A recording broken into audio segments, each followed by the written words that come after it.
What's going on, guys, and welcome back. We're up here at Southside Sales and Service, or Southside Polaris as we always call it, and we are in the the dungeon here. We're in the shock warehouse, or I don't even know what you'd call it. So you guys have heard me talk about shocks. I do a lot with shocks.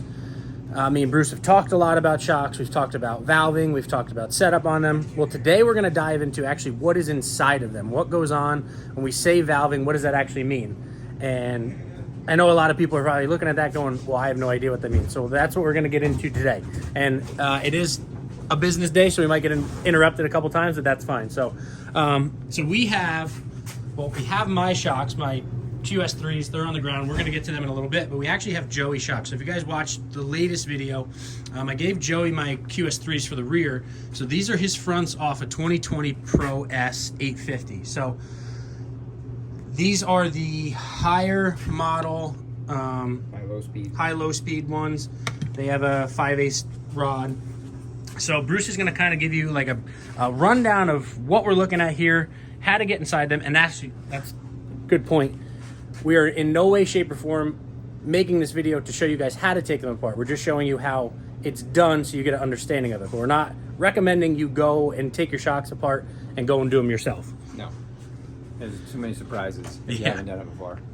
So when a shock is right out of the sled like this, it's full pressurized, 200 pounds of gas in it. So you definitely have to take care when you're taking it apart and never assume that it's not under pressure. You always want to assume it is under pressure. So first thing we do all the time is just take the gas out of the can. So once we take this out and it empties out, there's a couple things I'm going to show you that can happen. So right now we take that out. This is free now. So there's not much or any gas in it. So when you move this shaft, it's dead. Okay, it's not pushing back out again. As I was telling Jesse, plenty of times after there's a lot of miles on a sled, you take a needle and we put it in there, and it shows that there's no gas. Well, there's no gas between the area that's in here that should have gas because something has happened to the gas and it was able to get in between and get into the oil. So you could check that and somebody go, okay, yeah, there's no gas in it, and you go and take that clip out of there and it comes out like a cannon. So you always want to check and make sure if this rod is still pressurized and it's coming back out, there's gas somewhere. There's gas somewhere. So you always have to pay attention to that. Just in moving it here, it's got a little bit of gas. It just pressurized things a little bit more. But when that does happen, when you're loosening to open the shock like this, you can crack it, and the gas and oil that's anything mixed will just come right out of there, just like it did. So it kind of like gets any possibility of being in trouble out of it. So once you got the cap down, then you know you're not going to have any issue. It's when that doesn't happen. So when we're talking about a shock, what do we look at? Obviously, this is the whole shock as one, but what would you call each individual element? Okay, so this is the cap, cap and clip. Some of them don't use a clip like this. Some of them will use a little ring that you actually have to go and pick it out of there. And then you have the piston inside of here, which gas is supposed to be on this side, and oil should be between it and the rest of the shock, which your clicker head assembly, your shock body, your shock shaft, and the bearing cap. The bearing cap being because there's a bearing in there, which obviously the shaft goes in and out of.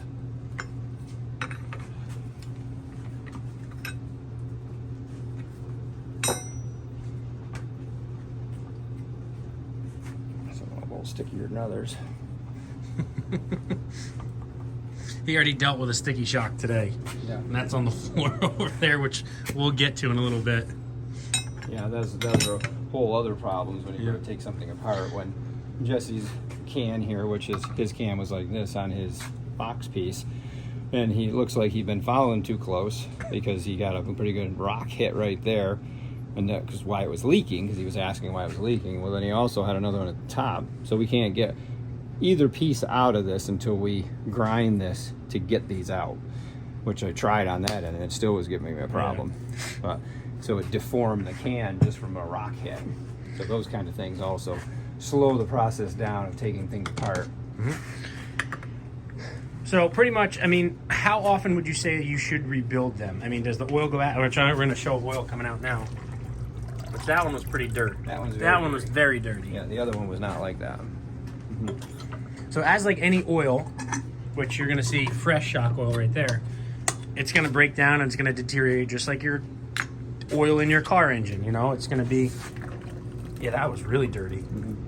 So chances are this one here, we put it in the vise there and hadn't really checked it, but it could have been one of the ones that actually had the piston displaced. And when that happens and the gas goes from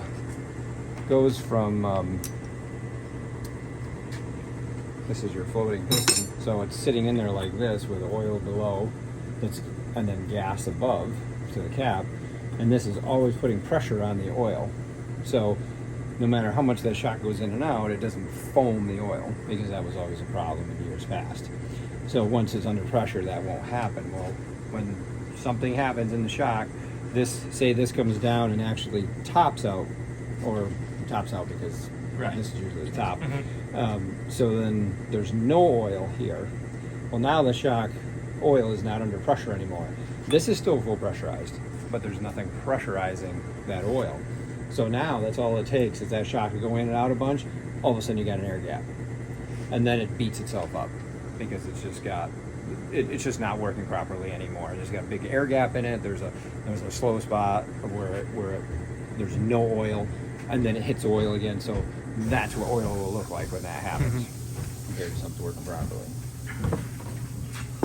So that first one we took apart was super clean. So these are what we were talking about with valving and needles. If we put these both in here, these are both the same. The needle is placed down inside of there. I don't know if I could get it to focus in there. I got it. It's hard to see. Bruce has one out of it, so which he's trying to find right now. I got one over here. Yeah. So usually that needle is inside of here, and then as the shock goes through its stroke, it fills the hole. So what we talk about is so that actually put that back in there. Yeah, so that'll go inside of there like that. And plug the hole. Yeah, as it goes through the stroke. So as this shock is moving in and out, this first movement is very, very easy because the oil is going through here and coming out here, and vice versa. So it's not even really using the valving washers yet, or very little of them, because the oil is speeding through these giant holes. And then, but makes it very nice when you're going down the trail, we talk about that you don't get feedback in the handlebars. So you can hit all those little chop, and you're not feeling any of it. The shock is just moving a lot, but it's not moving you.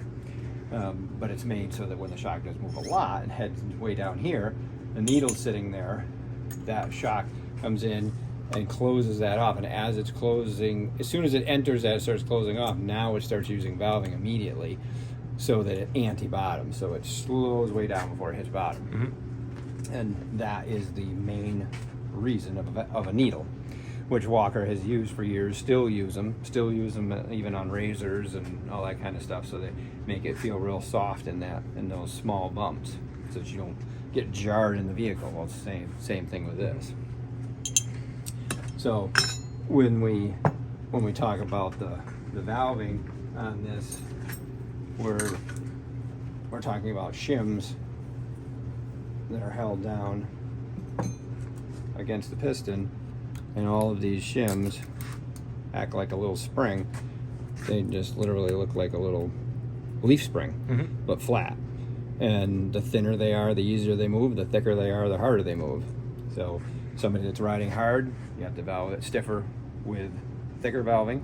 Somebody that's not, and just wants that plush ride, we just valve it softer, or Polaris valves plenty of stuff softer for that reason, so that the unit is plush and it you know, it conforms over all those small bumps. So for Joey's, we're actually going to, and Bruce has done a lot of changing with different size shims, different thickness shims, everything like that. So he's going to go through this and revalve this for Joey. Joey, as you guys know, again, if you saw him in the last video, the bigger guy is 6'4", like 250.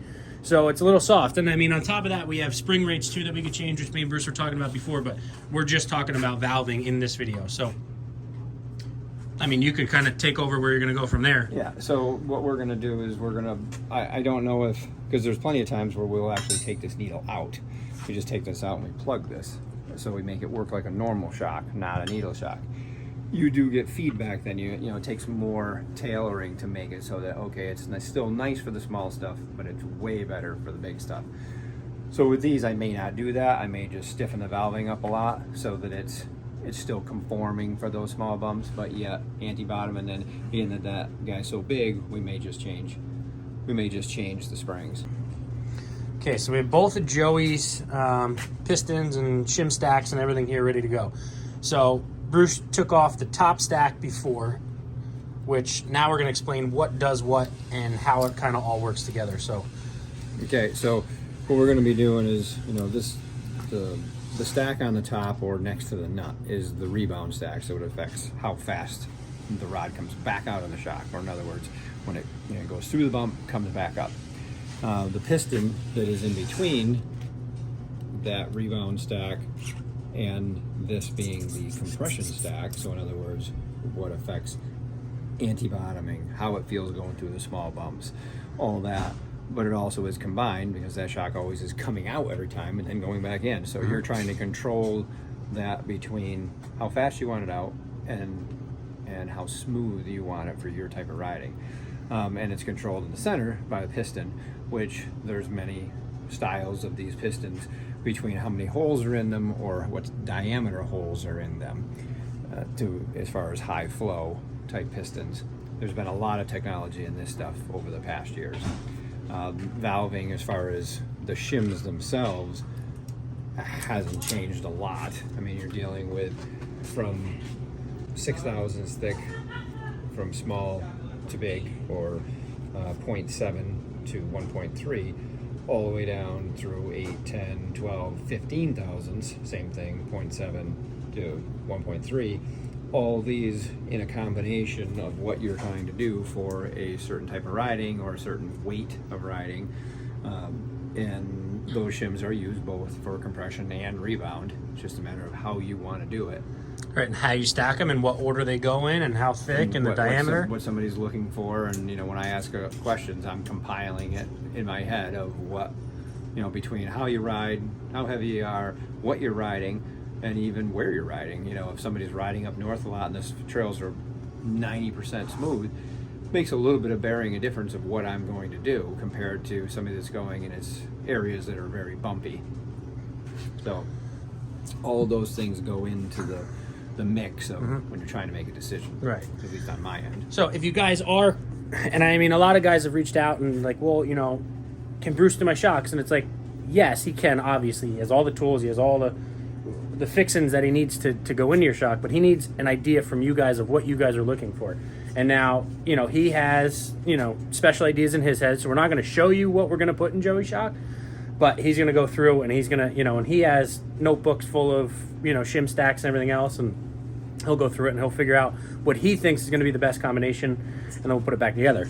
So, I mean, how much different do you think, like, these, you changing the shims around will feel for Joey? Well, the spring is going to make, the spring we're going to change that 100-pounder. That's going to keep the sled up higher, right? Because he's heavier. So when he hits the brakes, that weight goes forward. That has a lot of bearing on the snowmobile because it can rock in the center of the sled, and it actually picks the tail of the sled off the ground a little bit, makes it feel funny. So that spring rate and keeping the sled at a certain level is very important. As far as the valving, yes, as far as what I'm going to do there, you know, I'm going to shoot for probably a 30% change because of his weight. Right. Okay, so we decided to end off there, and we went and got an XC shock from last year, correct? just to show you the difference in those insides of those shocks. Yeah, so the diameter of the shock tube or body is the same, and the clicker, the tube for your internal floating piston is the same. The only difference is, well, this one happens to be a single adjust, which what most things are on XC and VR1, and then this one here happens to be a high-low from a previous Pro S model. But shaft-wise, this shows you the difference of a 1/2-inch rotted shock and a 5/8 rotted shock. So when you have that, this one being a needle shock with a hole in the center, this one is not big enough to do that anyway. But the smaller diameter shaft that there is on the shock, the more conforming it's going to be to smaller bumps anyway. Because this, when you're trying to sink something in that's this size compared to this, this is going to be softer all the time than this is. So when they went to this needle design, it was always on a 5/8 rod or larger. I mean, your razor and all that stuff is even a bigger shaft than that. But anything 1/2 inch, including rear shocks in last year's XC. This is off a front shock, and then also this year's XC, which is the QS3 Fox, is 1/2-inch rod, which they don't use a needle in anything. Right. So again, same shock as my fronts, just with a 1/2-inch shaft, not a 5/8 like that. Yeah, and that's a 2.0, so it's a big shock like on an XCR, whereas the other would be more of a 1 3/4 inch. So with Joey's sled, we decided also in our little intermittent break that we are going to go to 100-pound springs just because of the size of him. Factory Pro S's and VR1s and XCs come with 80-pound springs. Yeah. So we're going to jump up to 100, which is what we believe are on mine also, just because of the size of them. So with that being said, we're actually going to leave the needle in it, and he's just going to valve it stiffer. So that's what we're going to get into next here. Yeah, so it'll still conform to the small bumps for him by leaving the needle in. The valving will definitely make it stiffer, especially once it goes into the needle and gets anti-bottoming. And then the spring's going to hold the sled up more anyway. Right. This is the same spring that would come on an XCR from the past few years on ski shocks. And anything that was Pro S related or Indy, usually all were 80 pounds. All right, guys, so valving is done on Joey's shock, so we're just going to put it back together, but I wanted to touch on a little thing and kind of explain a little bit better of how the oil, or how your clickers work. So pretty much, again, our shock's upside down, so it's harder to figure out. But, all right, Bruce will flip it over for us. So as your shaft flows through the body and that piston moves up, it's pushing oil from the big side of the body through the cap, through your clicker base, I guess you'd call it. Yeah, it's through the holes in your clicker. And then into this side of your body. Right, which is going to be moving the piston, and basically the pressure in the shock is what is holding everything back, so that when the shock wants to come back out again, it'll go right back through there, and because of the pressure, it won't foam or anything like that. And this is check valve, so when it's in rebound, so the shaft's coming back out, it doesn't, no matter where your clicker settings are, it does not affect rebound.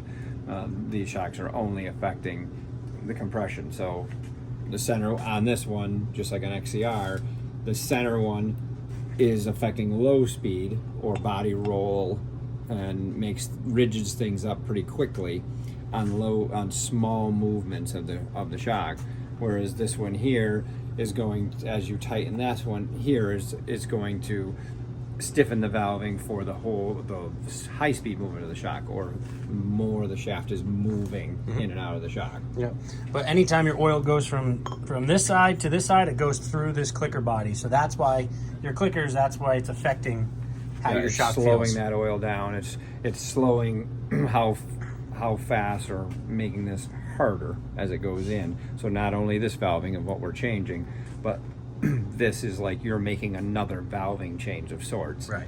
And we'll slow the oil down going into here. So other than that, that's done. Now we're going back together.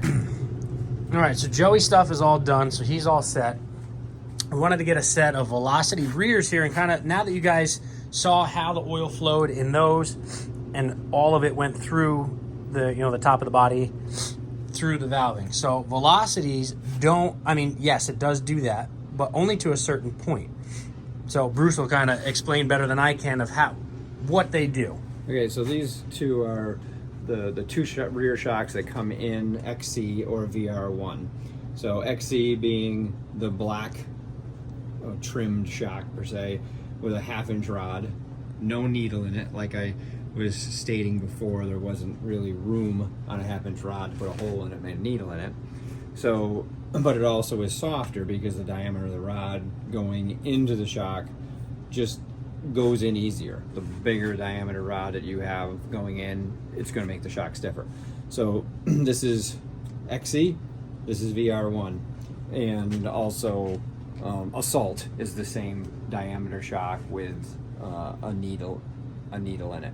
So what you got is this piston on the end of the shaft here is going down through. As it goes in, is displacing the oil going through the clicker like we talked about, pushing the piston up. And you know, as this goes in, it gets stiffer, but it's as it's displacing the oil, it is moving this piston. Once it goes past this ring here, there's a series amount of holes that are around this that feed this. Now this piston ends up down here. Well, now the rest of the way down, it's not moving this piston. It's all valving. So, and then it also starts to enter the needle on the big shock.